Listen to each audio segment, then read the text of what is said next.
এমন রূপসী মেয়েরা পানি ভরতে ছিল, সমগ্র সৃষ্টি মিলে মনে হয় ওর রূপের বর্ণনা দিতে পারবে না। কাছে যখন গেলাম তো সবগুলা বইলা উঠলো আইনার জামাই আসছে।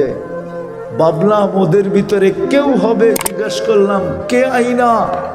বললো আমরা কোথায়, ওটা আরো আগে, আমরা তো ওর দাসী, ওর জন্য পানি বোড়া নিয়ে যেতে আসছি। হায় হায় হায়, ওর জন্য পানি নিয়ে যাওয়ার জন্য আমরা আসছি। হাঁটার গতি বাড়াইয়া দিলাম, যা দেখলাম দ্বিতীয় বাগান, দ্বিতীয় ঝর্ণা, প্রথম মেয়েদের চেয়ে কোটি গুণ বেশি রূপসী, পানি ভরতেছে। আমাকে দেখা চিৎকার দিয়ে উঠলো আইনার জামাই আসছে। ভাবলাম এদের ভিতরে কেউ হবে, জিজ্ঞাসা করলাম যুবক ভালো মতে, জিজ্ঞাসা করলাম তোমাদের ভিতরে আইনা কে? হায় হায়, বললো আমরা কোথায়, আমরা তো ওর দাসী, ওটা তো আগে। বলে আর হাঁটা মনকে মানাইতে পারলাম না, দৌড় দিতে শুরু করলাম। তৃতীয় বাগান পাইলাম, দেখলাম মুক্তায় খচিত একটা ঘর, দরজায় একটা মেয়ে দাঁড়ানো আছে, যার রূপ দুই দলের চেয়েও কোটি কোটি গুণ বেশি। ভাবলাম এটাই হবে, লাভ দিয়া ধরতে চাইলাম, থামায়া দিয়া বলল আমি না, আসলটা ভিতরে। যেটার জন্য দৌড় দিয়ে আসছো ওইটা ভিতরে, আমি না, আমি তো এর গার্ড, আমি না। বলে তাকায় দেখলাম হীরার দোলনায় চলতেছে। হায় হায় হায়, যার রূপের বর্ণনা দিয়ে কেউ শেষ করতে পারবে না। বলে লাভ দিয়া গলায় ধরতে চাইলাম, জাম্প দিয়া গলায় ধরতে চাইলাম, থামায়া বলল এখন না, আজকে তোমার ইফতারি আমার কাছে হবে। কাহিনী শোনানো শেষ, যুবক একটা চিৎকার দিছে আর জানটা বাহির হয়ে চলে গেছে।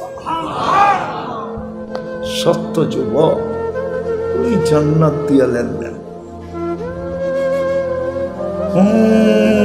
যার হাসির কথা আল্লাহর রাসূল বলছে, লাউ কাশাফা সাকাইহি লাগাবা যাওকু শাম, পাও দুটা খোলা দিলে সূর্য চিরদিনের জন্য আলো হারায় ফেলবে। লাউ সাহিকা আলাদ দুনিয়া লাতানাওয়ারাতিদ দুনিয়া কুল্লা, একটা হাসি দিলে পুরো দুনিয়া আলোতে ফকফকে হয়ে যাবে। লাউ বাজাগা সাবআতি আবহুর সাসারা আদবা, সাত সমুদ্রে থুতু দিলে পানিগুলা মধুর মতো মিষ্টি হবে। বলো যুবক, ওই ঠোঁটে ঠোঁট লাগলে কেমন, চুমা দিলে কেমন মজা হবে? একটু ভাবো না, ভাবতে তো গুণা নাই, একটু ভাবো ওই ঠোঁটে চুমা দিলে কেমন হবে। ওই যে হুজুররা বয়ে রয়েছে না, 40 বছর লাগায় রাখবো ঠোঁট, 40 বছর। সত্য বলতেছে, 40 সেকেন্ডের মতো মনে হবে।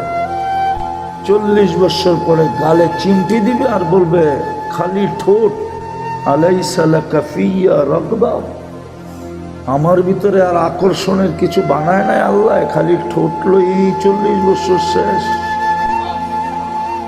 বাকি কাম কবে হইব, চল কামরা করে দেখাই কি বানায় রাখছে আল্লাহ। ওই জান্নাত দিয়ে কিনবে, তৃতীয় গ্রান্টি।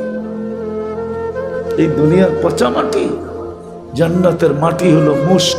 এই দুনিয়ার বিল্ডিং, জান্নাতের এক ইট সোনার, এক ইট উপর, এটা লো কোয়ালিটির বিল্ডিং। এই দুনিয়ার ছোট ছোট তালা, এক এক তালার দূরত্ব হবে জমিন থেকে আকাশ পর্যন্ত। এখন ভাবতেছে ছাদে যেমন কেমনে, ঠিক না? সুপার লিফট লাগানো আছে, সুপার অ্যাক্সেলেটার লাগানো আছে। দুনিয়ায় 14 তারিখ বৎসরে একবার হয়, জান্নাতে 14 তারিখ ডেলি 100 বার হবে, 100 বার। কয়বার? দুনিয়ায় যৌবন কয়টা? একটা। জান্নাতে 100 পুরুষের যৌবন শক্তি দিবে। পাওয়ার ব্যাংকে ভরে রাখার জন্য না, ডেলি 100 বার ব্যবহার করবে। দুনিয়ায় কোয়ালিটি একটা, জান্নাতে নতুন নতুন কোয়ালিটি আল্লাহ বানায় রেখা দিছে। একটু পর পর ভিডিও কল আসবে, তাল ইলাইয়া আয়না আমার কাছে দেখা যায় আল্লাহ কি বানায় রাখছে। কইব জামু কেমনে, বাইক কই? সুপার বাইকও বানায় রাখছে জান্নাতে। ইন্না ফিল জান্নাতি লাখাইলা, জান্নাতে ঘোড়া বানানো আছে। মিন ইয়াকুতাতিন হামরা, লাল টকটক ইয়াকুত পাথর দিয়া। ওয়ালাহু আজনিহাতান, দুটা ডানা আছে। ইয়ারকাবুর রাকিব ওয়া ইউসিরু হাইসু ইয়াশা, চড়বে আর চোখের পলকে যে নেমা যাবে। মুখ দিয়া বলতে হবে না কোথায় যাবে, ও জানবে ভিডিও কল করতে আসছে। নামায় দিবে, নামবে আর বুকে বুক লাগবে আর বলবে আনা হুব্বুক ওয়া আনতা হুব্বি। হায় হায়, আমি তোর ভালোবাসা, তুই আমার ভালোবাসা। জিজ্ঞাসা করবে তোর নাম কি? কয় দুনিয়ায় মনে হয় কোরআন পড়স নাই। আসলেই তো আমরা পড়ি না, ঠিক না? পড়ি? হ্যাঁ, এই মজমায় কয়জন আছে ডেলি কোরআন শরীফ পড়ে? বেশিরভাগ লোকই তো পড়তে জানে না, ঠিক না? হ্যাঁ, আমার কোনো আপত্তি নেই, আপনাদের বিরুদ্ধে কোনো অভিযোগ নাই। যদি একটা কাজ করতেন, ওটাও তো করি না। কোরআন নিয়ে তো ডেলি একটা চুমোও দিই না, একটা চুমোও তো দিই, একটু ছুঁয়েও তো দেখি না। আল্লাহর কালাম প্রত্যেক ঘরে রাখা আছে। হায়, জানি না মরার আগে আল্লাহ এই আধ্যাত্মিক শক্তি আমাকে দিবে কিনা, মনে হয় না দিবে। তাইলে আমি শুনায়া দিতাম, এই বাড়িগুলাতে কোরআন বদদোয়া করতেছে, বদদোয়া লাউড স্পিকার দিয়ে আপনাদেরকে শুনায়া দিতাম। কসম খোদা, কোরআন বদদোয়া করতেছে প্রত্যেকের ঘরে। ছুঁয়া দেখে না বৎসরের পর বৎসর, বুকে লাগায় দেখে না, চুমা দিয়া দেখে না। পড়তে পারেন না, তাতে কি আসে যায়? হায় হায়, সামান্য একটু আই ডট ডট ইউ লেখানের জন্য ছোট বাইরে পাইলে পুরো দোকান কিনা দিয়া দিতে চায় যুবকরা, ঠিক না? খালি চিপস না, চকলেট না, ললি না, পুরো দোকান কিনা দিয়া দিতে চায়।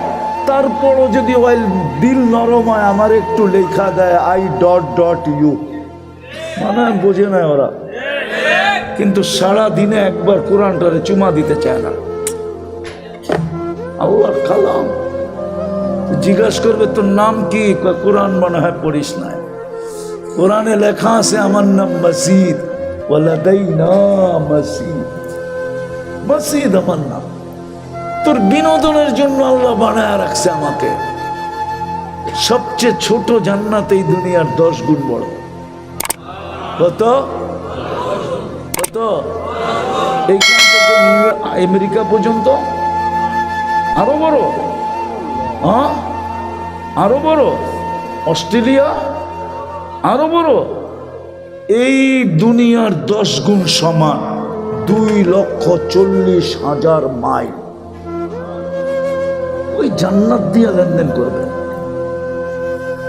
চলে আসছি শেষ জায়গায়। বেশি দরকার ছিল না এই উম্মতের জন্য। দুটা কাজই যদি করত, তাহলে আজকে এই দুরবস্থা হতো না। মুসলমান শুধু চিৎকার দিতেছে আর কিচ্ছু করতে পারতেছে না। একটার পরে একটা দেশ মাটিতে মিশতেছে। 250 কোটি মুসলমান দুনিয়াতে। কয়শো? কত? 60টা মুসলিম দেশ। কয়টা? 60টা মুসলিম দেশ। 60টা। দুনিয়ার সবচেয়ে বড় টাকা 4 দেশের কাছে। কয় দেশ? চিনেন? কইবেন তো আমেরিকা, ঠিক না? বলবেন তো ইউরোপ, ঠিক না? কারণ আপনাকে অঞ্চলে ইউরোর অঞ্চল না। বৃহত্তর ফরিদপুর তো হইলো ইউরো ইউরো ইউরো। মাদারীপুর যাইবেন দেখেন টাকা চলে না, ওইখানে ইউরো চলে। শরীয়তপুর যাইবেন দেখবেন ওইখানে টাকা চলে না, কি চলে? ইউরো। বোঝেন? ইউরোপের টাকা। 4 দেশের কাছে দুনিয়ার সবচেয়ে বড় টাকা। Kuwait, Bahrain, Oman, Brunei. তারপরও মুসলমানের এই দুরবস্থা কেন? আপনার দেশে না আপনি একটু মাথা উঁচা করে আছেন, তাও মাথা উঁচা কোথায়? কোথায় আপনার মাথা উঁচা? আপনার দেশেও তো আপনার মাথা উঁচা না। উঁচা গরিবের মাথা উঁচা উঁচা তো না। দুরবস্থা কেন? কেন দুরবস্থা? আল্লাহর হুকুম না মানার কারণে দুরবস্থা। নাইলে হুজুররা আমারে যুক্তি দিয়া মিলায়া দিতে পারবে না যোগ বিয়োগ ফিলিস্তিন কেন এই দুরবস্থা মিলায়া দিতে পারবে না। এক হুজুর আমাকে যোগ বিয়োগ মিলায়া দিতে পারবে না। চ্যালেঞ্জ, বাংলাদেশের যে কোনো হুজুর নিয়ে আসেন চ্যালেঞ্জ, আমাকে যোগ বিয়োগ মিলায়া দিতে বলেন। 2 বছর 1 মাস, আজকে গেল 4 তারিখ, একটু পরে হবে 5 তারিখ, 7 তারিখে 2 বছর 1 মাস হবে ফিলিস্তিনের যুদ্ধ। আপনি ফিলিস্তিন চিনেন? হ্যাঁ, শুধু মিডিয়ায় দেখা চিনেন ফিলিস্তিন। ফিলিস্তিন চৈসা দেখা চিনেন না। আমি এই জন্য বলতেছি আমার যোগ বিয়োগ মিলে না, যে ফিলিস্তিনে মাটির সাথে মিশে কি করা, বোম ফাটেই কি করা। নবীরা তো কবরে জীবিত, ওলামা একমত হবে নবীরা কবরে। হ্যাঁ, ইব্রাহিম আলাইহিস সালামও তো জীবিত, উনি তো ফিলিস্তিনে। ওই গ্রাম তো আমি চিনি, যেই গ্রামে উনি ঘুমায়, ওটার নাম ওয়াদিয়ে খালিল। ওই গ্রাম তো আমি চিনি যেখানে মুসা আলাইহিস সালাম ঘুমায়। ওই গ্রামের নাম হলো ওয়াদিয়ে মুসা। ওই গ্রাম তো চিনি আমি, যেখানে মুসা আলাইহিস সালামের শ্বশুর ঘুমায়, শুআয়ব আলাইহিস সালাম। মুসা আলাইহিস সালামের শিষ্য ঘুমায় ইউশা বিন নুন। এই 4 জন ছাড়াও আরো 70 জন নবীর কবর ফিলিস্তিনে। চিহ্ন দেওয়া দেওয়া দেওয়া দেওয়া, চিহ্নিত অচিহ্নিত না। 45,000 সাহাবাদের কবর। আমি তো বড় জোর দিয়া মিডিয়ায় বলি, জোর দিয়া, বাংলাদেশের মাটির নিচে একটা আধ্যাত্মিক শক্তি আছে।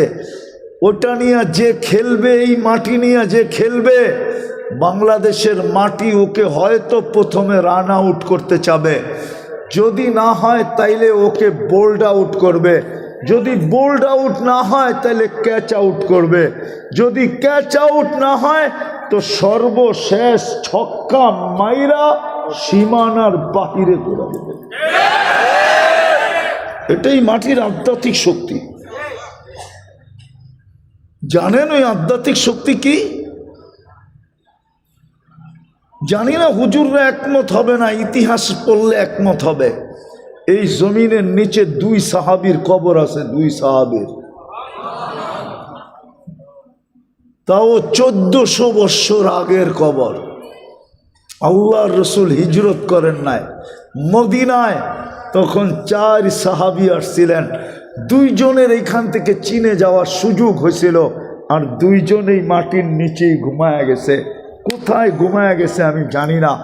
একজন ওহাব ইবনে মালিক আর একজন কাসিম ইবনে হুজাইফা। একজন ওহাব ইবনে মালিক আর একজন কাসিম ইবনে, আরে আবু ওয়াক্কাস, ওহাব ইবনে মালিক, কাসিম ইবনে হুজাইফা। একজন হলো কাসিম ইবনে হুজাইফা আর একজন হলো উরওয়া ইবনে সাসা। 2 জন এই মাটির নিচে ঘুমায় আছে। এই জন্য এই মাটি নিয়ে বেশিক্ষণ কেউ খেলতে পারে না। খেললেই মাটি ওর আধ্যাত্মিক শক্তি দেখায় দেয়। হ্যাঁ হ্যাঁ, আমার কথা মেনে নেন। তো ফিলিস্তিনে কিভাবে বোম ফাটে? যেইখানে মুসলমানের প্রথম কেবলা বাইতুল মুকাদ্দাস, যেইখানে 1.25 লক্ষ নবী একসাথে পা রাখলেন মেরাজের রাত্রে। না রাখে না, ওলা আমাদেরকে জিজ্ঞাসা করেন। যেইখানে মুহাম্মদুর রাসূলুল্লাহ ইমামতি করলেন, ওইখান থেকে আরশে গেলেন। যে জমিনের কণায় বালুর কণায় কণায় বরকত মিশ্রিত। কোরআন বলে বারাকনা হাওলা। ওইখানে বোম ফাটে কি করে? ফাটবে না তো ফাটবে না কেন? মুসলমানের এই দুরবস্থা হবে তো হবে না কেন? আল্লাহ বলে আমি তো লেনদেন করতে চাইলাম তোর সাথে জান্নাত দিয়া, এই জন্যই তো তোকে তিনবার নির্বাচিত করলাম, মানুষ হিসাবে, মুসলমান হিসাবে, আমার বন্ধুর উম্মত হিসাবে। বেশি কিছু তো তোর কাছে চাইলাম না, আমার হুকুমই তো মানতে বললাম, আর বেশি কিছু তো বললাম না। হুকুমও তো বেশি না, অল্প, কনসিডারই তো বেশি। ওলামা কি মানবে না? এই আয়াত কি মানবে না? ইয়াফু আন কাসীর। আল্লাহ বলে 24 ঘন্টা তোর বেশিরভাগ গুনাহ তো আমি এমনি মাফ করে দিই। কাসীর, বেশিরভাগ তো আমি এমনি মাফ করে দিই। মসজিদের দিকে হাঁটলে তো গুনাহ মাফ করে দেই, উঁচু করলেও তো গুনাহ মাফ